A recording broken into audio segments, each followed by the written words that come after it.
Hello guys, in this video I am going to show you how to share a feedback in the Deckee application.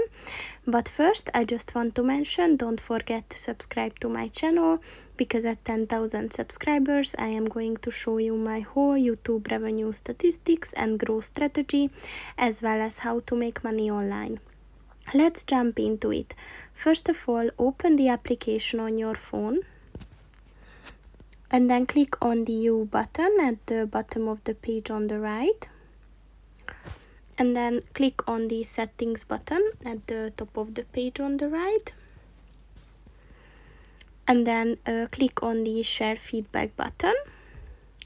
So here you can share your ideas and suggestions about the application. So just write down any opinion or feedback that you have. And if you had it, and just click on the send button. And yeah, that's it. So that's pretty much it for this video, guys. See you in the next one. Goodbye.